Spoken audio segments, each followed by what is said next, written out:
November 24, 1971. Portland International Airport, Oregon. A middle-aged man approaches the Northwest Orient Airlines counter and pays cash for a one-way ticket to Seattle. On the ticket, he writes a name nobody will ever be able to verify: Dan Cooper. Hours later, he will step out of a passenger jet carrying $200,000. He will never be conclusively seen again. This is the strange story of the D.B. Cooper hijacking. The flight is Northwest Orient 305.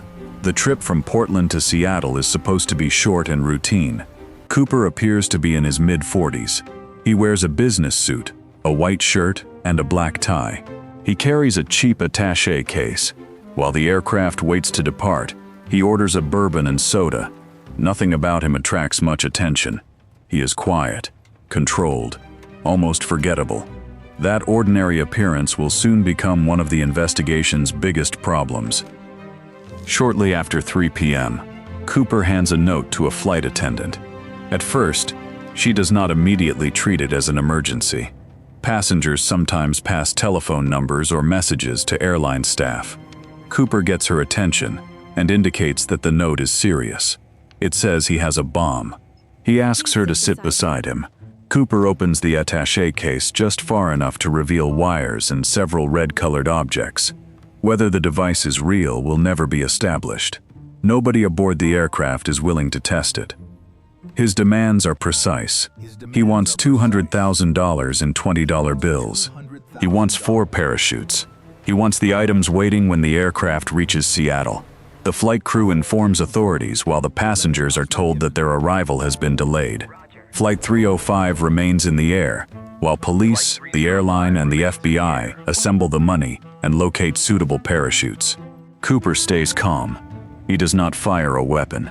He does not physically attack anyone. He simply waits in the cabin with the case beside him. The demand for 4 parachutes creates another problem. Authorities cannot safely assume Cooper intends to jump alone. He might force a crew member or passenger to accompany him. Supplying defective equipment could therefore kill an innocent hostage. What Cooper actually intended is unknown. The confirmed record only shows that 4 parachutes were delivered, and that he later departed with 2. One of those was a training reserve that had been sewn shut, a detail the FBI later cited when questioning whether Cooper was truly an expert parachutist. Flight 305 lands at Seattle-Tacoma International Airport. Cooper receives the cash and parachutes. In return, he releases all 36 passengers. Several crew members remain aboard. Cooper then gives his next order. The plane is to take off again and head toward Mexico City. The aircraft is a Boeing 727, a jet with a rear staircase built into the lower fuselage. It can be lowered without using a conventional airport gate. That feature gives Cooper an exit no ordinary passenger aircraft can easily provide. Before departure, Cooper begins preparing the money. The ransom has not arrived in the kind of container he expected. According to the FBI, he removes cord from one of the unused parachutes and uses it to secure the money bag. He leaves his black clip-on tie behind. Decades later, investigators will recover biological material from it, but the sample will not produce a definitive identity. The tie remains one of the few objects known to have been handled or worn by the hijacker. The plane takes off from Seattle into darkness and poor weather. Cooper remains in the rear cabin. The crew stays forward. He orders them not to interfere. A little after 8 p.m., somewhere between Seattle and Reno, the rear staircase is lowered. The pilots notice changes inside the aircraft. At some point, Cooper moves onto the stairs with a parachute and the ransom money. No crew member watches him jump. No military pilot reports seeing a parachute. There is no confirmed image of the moment he leaves the aircraft.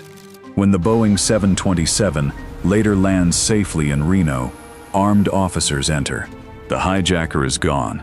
The bomb, real or fake, is also gone. Investigators search the cabin and collect physical evidence. They find the tie. They examine the seat and surrounding area. They study the aircraft and reconstruct what may have happened. But the central scene of the crime occurred outside the plane, in darkness, over an uncertain location. Cooper has disappeared into a search zone that cannot be established with complete precision. The FBI calls the investigation NORJAK, short for Northwest Hijacking. Agents interview hundreds of people. Leads arrive from across the United States.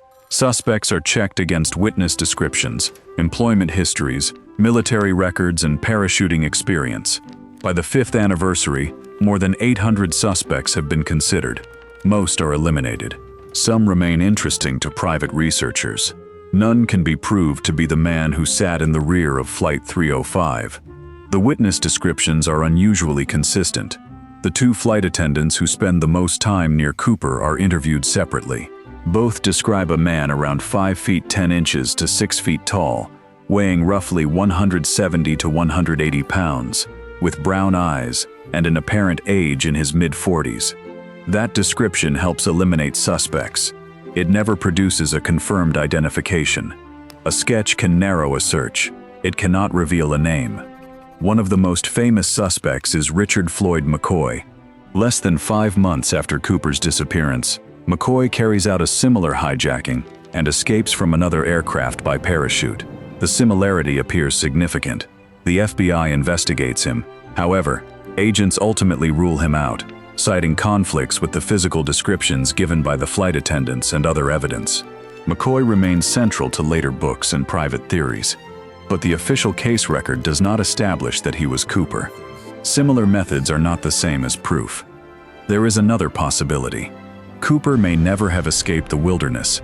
The FBI later argues that the jump was extremely dangerous. He leaves the plane at night. The weather is poor. His clothing and shoes are not suited to a rough landing. The parachute he uses cannot be steered. The agency also concludes that his decisions do not resemble those of an experienced skydiver, but no confirmed body, main parachute, or personal equipment is found. A probable death without remains is still only a theory. Then, in 1980, part of the ransom appears. 8-year-old Brian Ingram is with his family on a sandbar beside the Columbia River when he discovers bundles of deteriorating $20 bills. The serial numbers match Cooper's ransom. The total is $5,800. It is the only confirmed portion of the stolen money recovered after the jump. The discovery proves that at least some of the cash reached the riverbank. It does not explain when it arrived, how it traveled there, or what happened to the remaining $194,200. The money complicates both major theories. If Cooper dies during the jump, why is only a small part of the ransom found? If he survives, why do none of the remaining recorded bills produce a confirmed trail? The bundles could have been lost during the jump. They could have moved through water. They could have been buried or deposited later. Each explanation introduces assumptions that the physical evidence cannot settle. The river gives investigators something real. It does not give them an answer. Even the name of the case contains an error. The hijacker identifies himself as Dan Cooper. D.B. Cooper emerges after the press confuses him with another man questioned during the early investigation. The incorrect name spreads faster than the correction. It appears in newspapers, books, and television programs. The unidentified man becomes famous under an alias he apparently never used. A mistake becomes permanent because there is no real name available to replace it. One later FBI theory suggests that the alias Dan Cooper may have come from a French-language comic series about a Canadian pilot. The connection is intriguing because the books were not widely available in English. It could imply that the hijacker had spent time in Europe or Canada, but the FBI presented this as a possibility developed by an investigator, not a verified origin of the name. No document, fingerprint, or witness has proved that Cooper ever read the comic. In July 2016, after 45 years, the FBI redirects the resources assigned to NORJAK.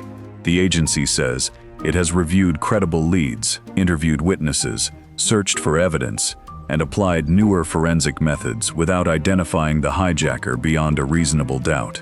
It does not declare that Cooper survived. It does not declare that he died. The physical evidence is preserved.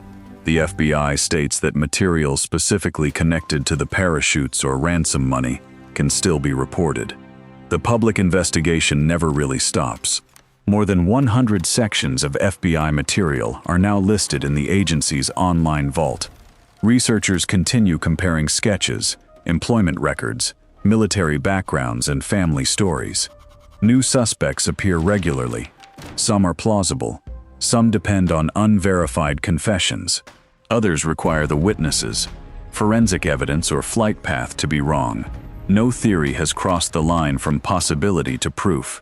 What remains is a remarkably small collection of confirmed objects: a plane ticket bought with cash, a black tie left on a seat, several bundles of damaged $20 bills, 4 parachutes delivered in Seattle, and a man who walked into an airport under one name and entered history under another. The tie is cataloged. The money is preserved. The passenger in the business suit still has no confirmed identity, no confirmed grave, and no proven escape route. Only Dan Cooper,